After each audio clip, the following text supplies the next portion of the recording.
Mm-hmm. the impact on this game. How much of an impact do you expect on the offensive side? How many guys do you expect to not be there? We expect about everybody to be up and ready to go, so not much has changed from that perspective since the end of the season. So, we got a week left, but expect everybody to be available. For you, the famous Toastery Bowl, like your first official coaching as the offensive coordinator for the Toastery Bowl. What was your reaction when you found out? Well, first off, did you know what the famous Toastery Bowl was? And then second of all, what was your reaction after you finding out you're playing over?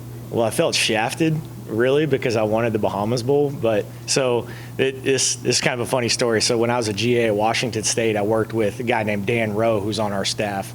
Dan had worked here previously, and it was the last time that WKU went to the Bahamas Bowl. Told everybody how great it was, how much of a fun time it was. So, when I found out we got the Bahamas Bowl, but it's no longer called that, it was a little depressing. But I love Charlotte, been there a bunch of times, love the city.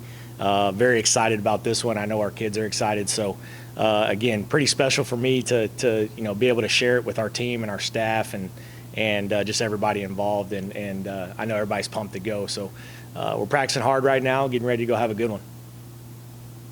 Coach Huff talk a little bit about, Austin doesn't necessarily need to solidify as the starter for this game yet. Talk a little bit about the quarterbacks, how they've been, and just, getting ready for this bowl game. Mm-hmm. Yeah, of the programs that I've been a part of, I think we've all done a pretty good job of using the bowl practices as kind of your stepping stone or like another spring ball, really getting ready for the next season. So using it as an opportunity to kind of get your young guys some reps, your backups, guys that haven't played very much this season, because you're kind of afforded the opportunity to take some time to, you're not focusing on playing week after week. You got a little time to prepare. So, I think we took that opportunity as an offense to kind of get some guys some reps, and I think we're going to finish up with about 7 or 8 practices as we're getting ready before the game to kind of maximize those opportunities. So from a quarterback standpoint, try to get those guys ready to go, get them some reps that they are pretty valuable going forward, and obviously that position is a key position that you want to have solidified with some good guys that have played a lot of football, even though it may not have been in games. They practiced a lot and got a lot of opportunities. So, I like this time of year because you kind of get to evaluate again kind of what your team's going to look like going into the spring, and feel really good about that. So I like where we're at. When it comes to the playbook and game planning, with it being a bowl game, does it kind of change for you now that it's just a bowl game, or do you treat it like it's just a regular game? You try to treat it like a regular game. Obviously there's a lot of other stuff that goes along with it. You're traveling, you're there for almost a week. You got bowl activities, things like that make it special for your program and for your kids. But, at the end of the day, you're just preparing for another game, right? I've said this all season. It's 1-0 mentality, and we're trying to win every single game we possibly can. And this is just another game. So obviously we want to end the season the right way, and this one's going to be pretty special. And we got a little more time to prepare. So it's not like you're kind of up against it like you are during the season, but nothing really changes from a preparation standpoint. But since you got a little more time, hopefully you can come up with some good stuff and try to attack a opponent you really haven't gotten to watch all season. So we're excited about that, but we're trying to go there to win the game for sure. Now, this is the end of your first year in this role. Just kind of talk about your progression in the job and what you learned and what you do better now than when you started.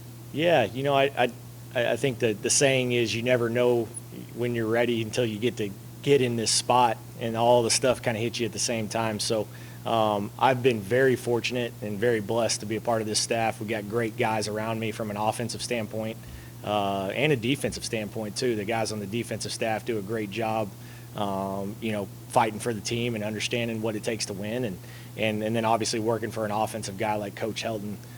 Every day is like going into the classroom, right? I'm trying to get better every single day, and Coach Helton's the same way. We're trying to be the best offense we can be every single day. So really like where our team was at all season. I think we got better as the season went on. Struggled to fight through some injuries and things like that. But the thing that I'm really proud about is our kids never wavered. They never backed down. Tough as heck all the way through, battled, got into this position to go to a bowl game. And for me to be surrounded by those guys, I feel very blessed. and ready to take on this next challenge. What are you looking forward to the most throughout the Charlotte? You know, just before the game, so what are you looking forward to the Charlotte? Man, I love the city just in general. I think we're going to a Hornets game. I think, and correct me if I'm wrong, I think the Hornets are playing really well right now, or maybe they're not. Yeah, if they're not, I don't care. I'll go to a Hornets game anytime. So, I'm just excited for that part of it's always really fun when you get to, kind of let your hair down a little bit, get in an environment with your guys that's not necessarily like the only time you see them is like in a meeting or something like that. So those guys get to go out, have fun. You get to be around them, enjoy each other's company because, obviously in today's transfer portal world, college football is becoming more and more like a pro system where, you'll never have this group with each other ever again. So trying to maximize those opportunities and be around each other as much as we can because, next year it's going to be different. But, and I really enjoy being around the guys and the staff and, that part of it will be really fun.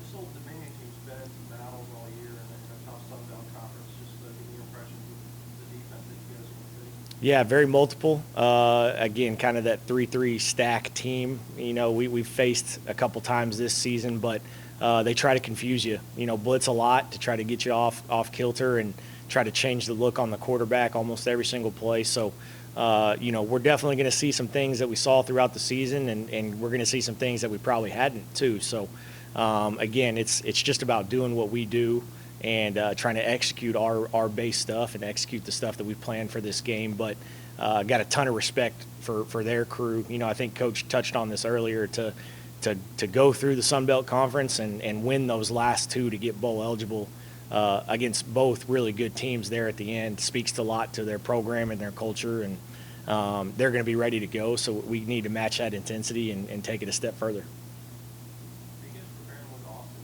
as a starter for this game? We're using everybody. Like I said earlier, we're using every single person on our offense to get reps. And again, that goes back to talking about our young guys too. We're trying to prepare our program for the future with the amount of practices that we get. So everybody's getting reps right now, and I think that's the good thing about where you can gain the advantage with some of these practices. Austin included in that? Austin's included in that.